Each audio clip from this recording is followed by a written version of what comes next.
How kind of you to notice that we walked in. Welcome to the Arlene Schnitzer Concert Hall and to what should be a swell concert by the Oregon Symphony and their esteemed music director, Maestro Carlos Kalmar. Good evening.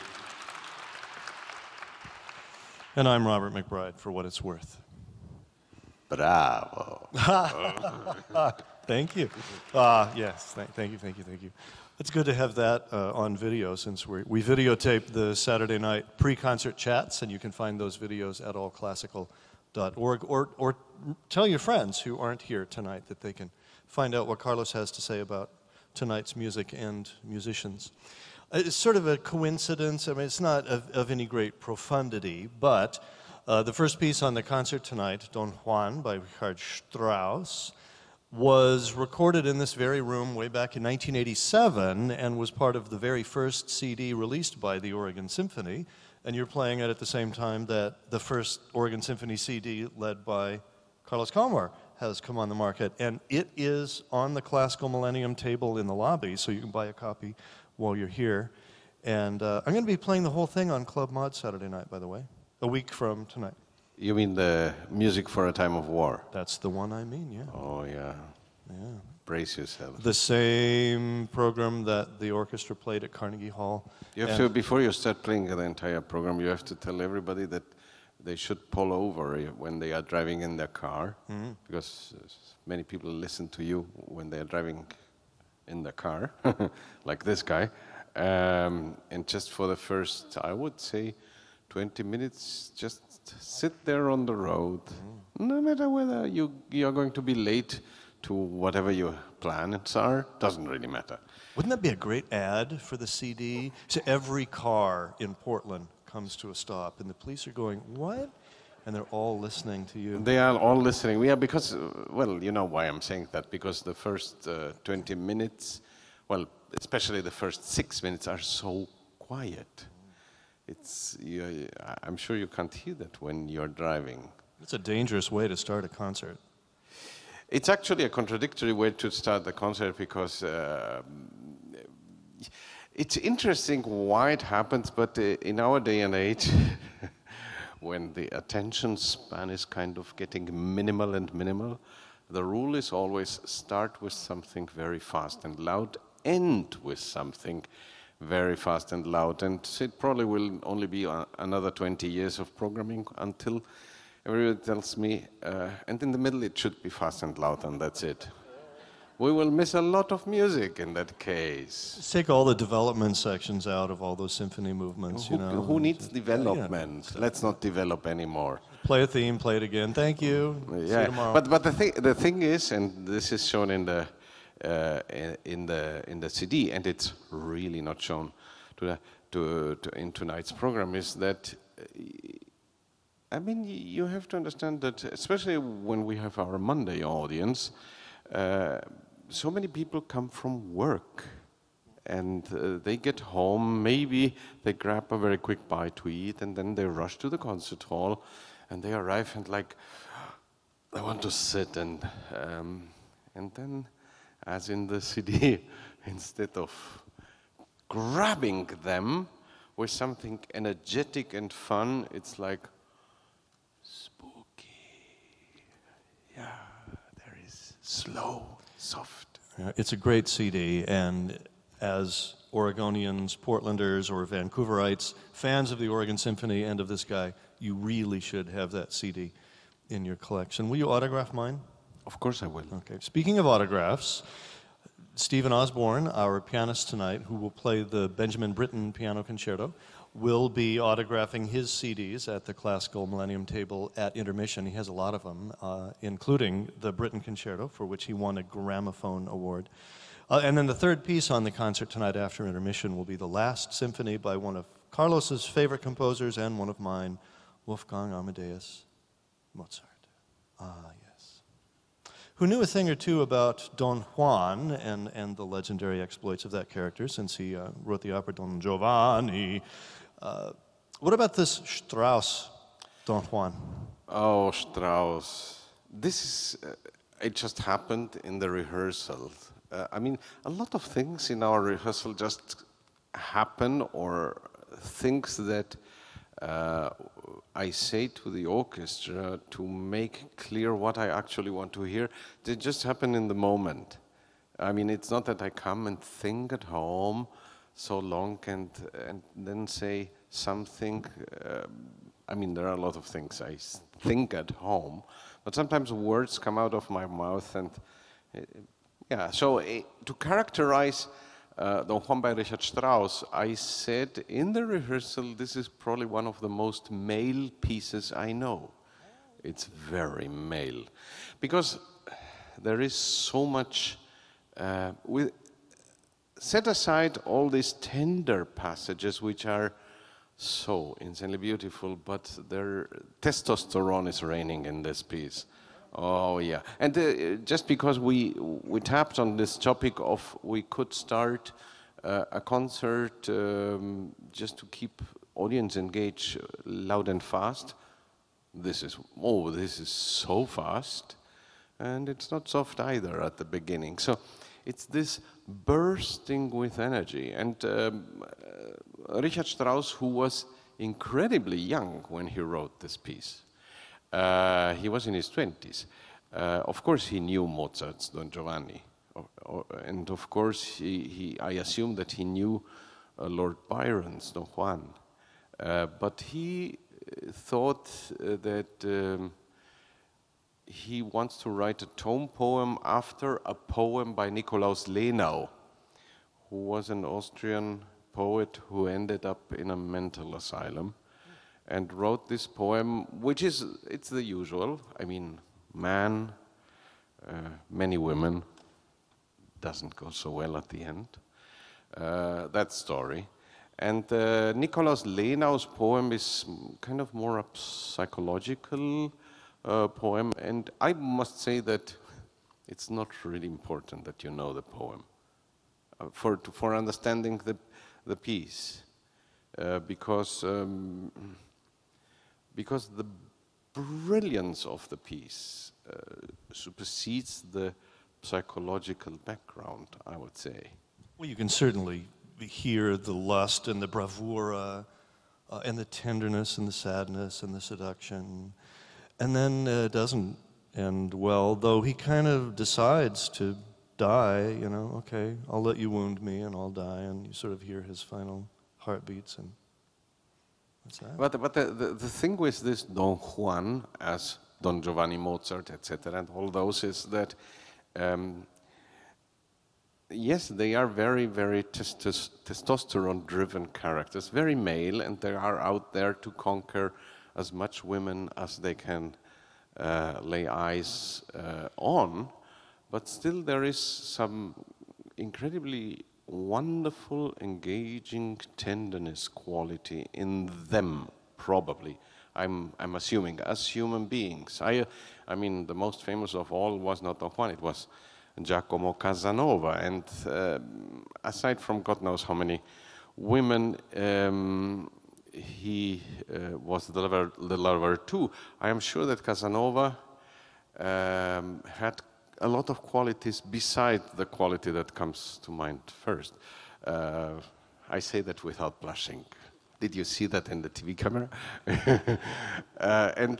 So in this Don Juan, it's bursting with energy, and then it gets very, very tender, and then there is such a romantic, expansive melody, and then it gets very testosterone-driven again, and then there is the next woman he conquers, and so on. And then very towards the end, there is this moment where Strauss drives everybody so over the edge that the speed and the amount of sound and dynamics come crushing down, like really it tumbles down, big bang, and then very quickly appear three themes, just like a flashlight, and those are the three women actually characterized in the tone poem, Don Juan. Because of course, Don Juan is about many more than only three, but well, Strauss chose to write three wonderful melodies about women. And then when you think, oh, this three women and what will happen next. And it is really as if this character, Don Juan, gathers his thought, remembers, oh, this was great, that was great, and the third was wonderful. Okay, let's go to the next one. And he bursts, and again, and then the music literally explodes with energy and drives faster and faster and stops in the middle of a sentence, so to speak. And what you expect there is actually, oh, now we have come to this brilliant ending. Because, I mean, so much energy, so much dynamics, so much testosterone, something very different happens. Like Robert described it, it's as if he decides to die. Because all that happens is there is silence, suspense, and the music changes completely. Darkness falls. There is one note you are going to hear the trumpets play, which is the stabbing, and then he dies very quietly. It's the only thing that, of course, we conductors don't like, or, well, I adore it, but many conductors don't like that. The ending of Don Juan would be, of course, more effectful if it would be loud. He wants more applause, is what he's saying. Yeah, but he decides to die, he dies, and the rest is silence. Was from a good play, right? It's good. Anybody hear Car Talk on OPB radio this morning? They had this little segment. They're riffing on the fact that in a lot of languages, all nouns are either masculine or feminine, but in English we don't have that distinction. So they were playing with the notion of, well, what if we did? What would a tire be? A tire on a car, would that be masculine or feminine? And the answer is it would be masculine because tires go bald and they're often overinflated. It's a funny show, Car Talk. I like that. Yeah, but I must say that something about, because we are talking about Nikolaus Lenau, Austrian, Richard Strauss, German, so German language has three. Male, right. Female, and neutral. I mean, Der, die, das. das. Yeah. Yeah, das. And interesting, the Da- car das. tire is das. And das Auto, the auto itself is also das. The car is not male or female, Right. and the wheels are not male or female. Are there other languages that have three genders? Linguists? Is there a linguist in the house? Greek. Thank you. Wow. You're a gentleman Russian? and a scholar. And Russian, wow. Wow. Yeah, so. We have a highly educated audience. I like Yeah, that. yeah. I like that. Okay, audience, after Don Juan shuffles off this mortal coil, and how is it that Shakespeare knew about DNA? But that's a question for another time. The Benjamin Britten Piano Concerto. A couple of years ago, you brought us Britten's Violin Concerto, which I had never heard. What a gorgeous piece. I stayed for all three concerts. And then now you're bringing us Beethoven's Piano Concerto, another piece that I'd never heard by Britten. Are you on a Britten bender? Or Actually, no. And in this case, I have to say that we all here owe it to Stephen Osborne. Well, the thing is, I make life impossible for the people at the Oregon Symphony who work with me when it comes to programming, because I am very stubborn in some little areas, which are, I hate to repeat pieces within the margin of 5 years. I just think that there is too much music. I know that probably there are several audience members who would like to have Beethoven's Fifth Symphony and Tchaikovsky's Fourth, followed by Rachmaninoff's Third Piano Concerto every year. And of course, our amazing marketing department at the Oregon Symphony wants that too, because it's a tool to sell a lot of tickets. And I very stubbornly say, not interested, we're not doing that.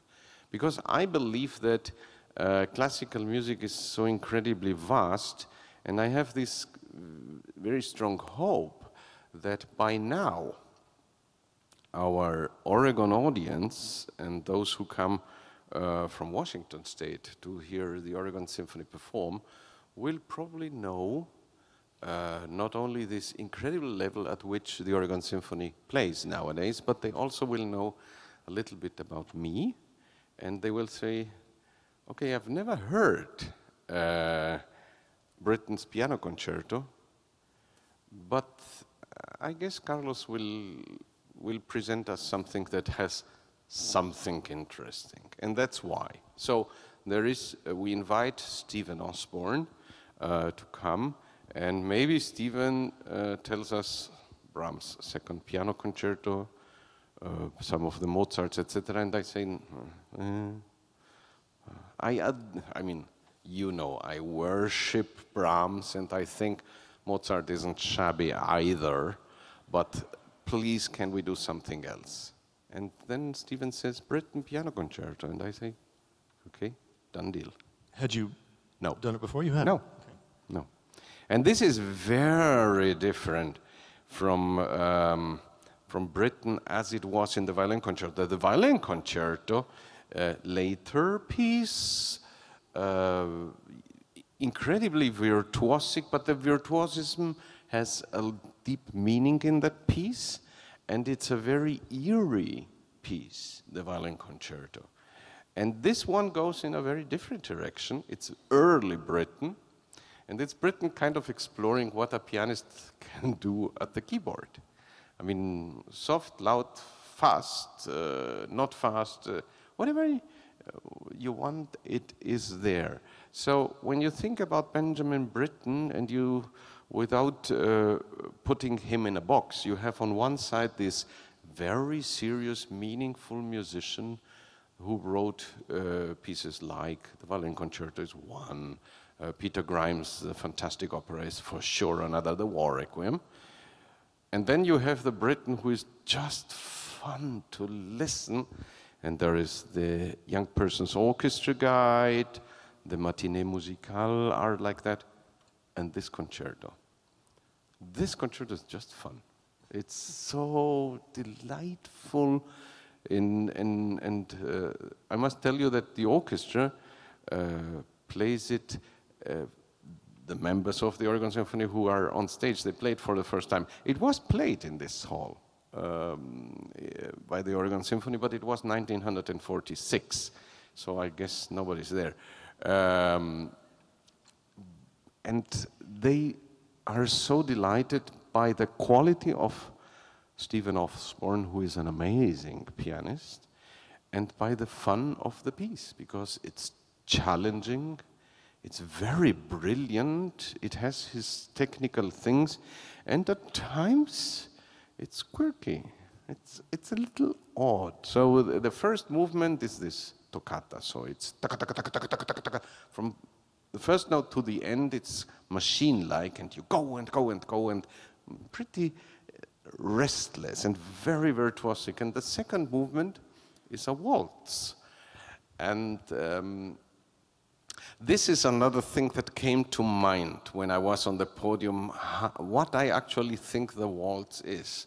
And I said, the waltz, play the waltz in this Britten piano concerto like a normal waltz, but from time to time you'll look into one of those mirrors that are that distort you, meaning one of those wonderful mirrors that we all have at home that make you slim. So it's like you dance and your face goes completely crazy, and then you're normal again, and then you go completely crazy. That's the third movement. And the second movement, that third is the only piece of serious music, very tender set of variations, very simple. It's another chance for Stephen Osborne to show us the colors of his piano playing. And then at the end we have a march. And I remember that in the rehearsal we were playing and we were kind of finished with the work. And Stephen, there is at the very end of the piece, triumphantly the trumpets lead the charge of the march. And Stephen said quietly to me, "Can the trumpets please play louder?" And I looked at him and said, "Louder trumpets?" I mean, it's the old rule is never look encouraging at the brass. So we agreed on a different term, so I turned to the trumpets and said, "Jeff, Dave, on bar, God knows which one, 500, can you please be a little more vulgar?" Oh, the smile I got there. Yeah, I believe it, having heard some of the jokes that Jeff has told. He would respond to that, yeah. I interviewed Stephen Osborne. Stephen Osborne is a Scotsman. He still lives in the little town near Edinburgh where he grew up, celebrated his 40th birthday earlier this year, making his Oregon debut tonight. I chatted with him earlier this week for Northwest Previews on All Classical, and you can hear that conversation if you want at our website. Right at the top of our homepage, you can click on Northwest Previews and all of our local productions and hear what he has to say. He's a really, really nice man. And one of the things he said in that interview was that if Benjamin Britten had not spent so much time writing music and conducting, he would have been one of the great pianists of the 20th century. And I believe it after hearing this concerto, but I didn't know that about Britten. I guess because I know him as a composer. Well, I assumed that, I didn't know that he would have been one of the greats, but I mean, everybody knows that Benjamin Britten was a lifetime accompanist for his partner in life, for Peter Pears.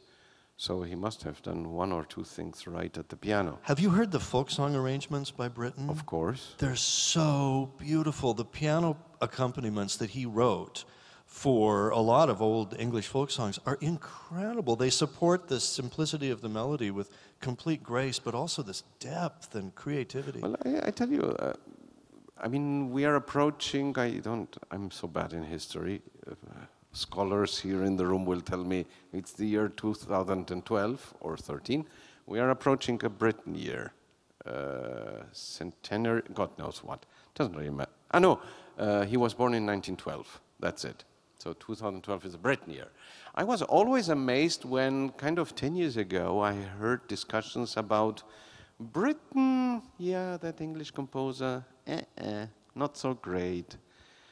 And it showed me, at least for my little brain, that Britten is not being appreciated as he should. Maybe nowadays, mainly because we musicians are searching for new music and we don't want to play the concerts that we play over and over. It's this recurring theme again.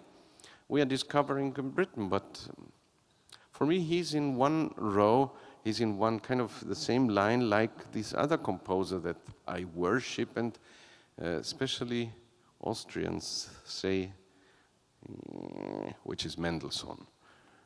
Where I never understood. I go crazy and angry when I read reviews in Vienna about Mendelssohn's work, because they say,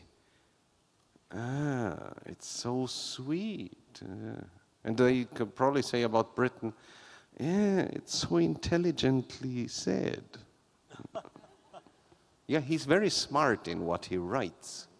Yeah, I mean, to write arrangements for folk songs that honor the folk song but do something with it is not so easy. And he did a lot of those, so praise. They're really wonderful. And there is more Britten to be discovered.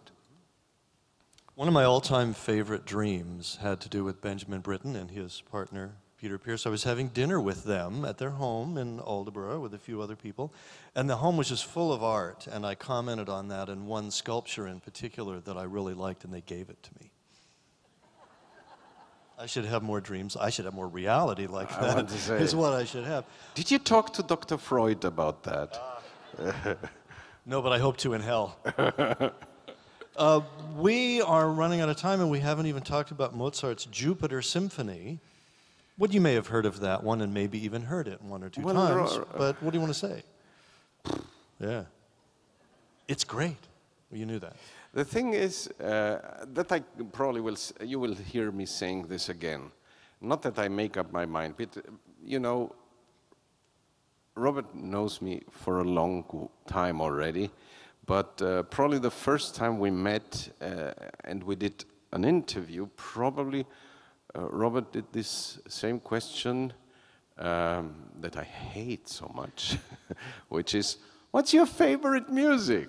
Your favorite piece of symphony or God knows what? And I always, my standard answer always is, please don't ask me that question. There is too much. Ask me what music I don't like. It's a very, very brief list.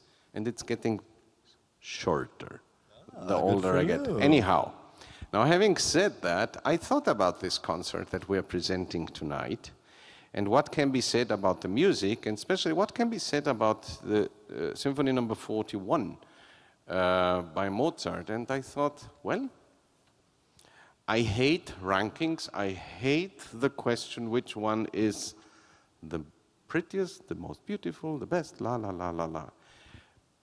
And of course, when you think about symphony, there is this deaf man looking over this shoulder, Mr. Beethoven, like a giant. And it's very clear you can't ignore him because he wrote symphonies like number 5, number 7, number 9, and you think that's it. But to tell you the truth, if I think that amongst all the symphonies of the world, if it comes to if I would be forced to say which one is the best, I would say the last movement of Jupiter Symphony is the best movement I know. It's so, I can't explain it. I mean, the rest of the symphony is magnificent and great and fantastic.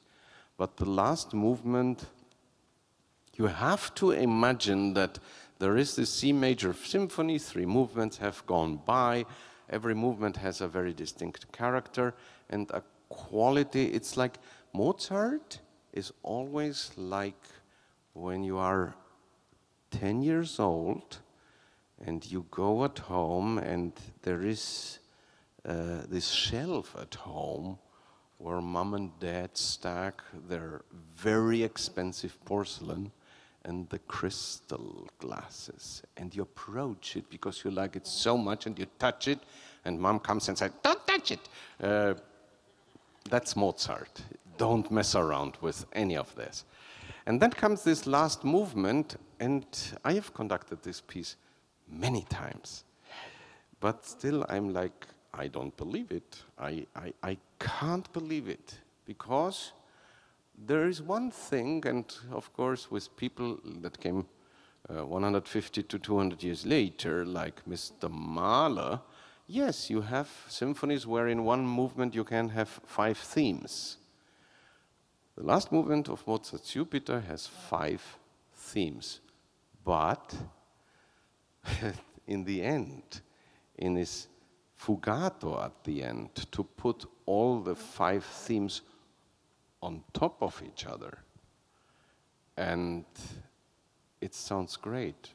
I mean, I can write 5 themes, and I put them on top of each other. You will run out really very far away. Probably even if you hear one of my themes.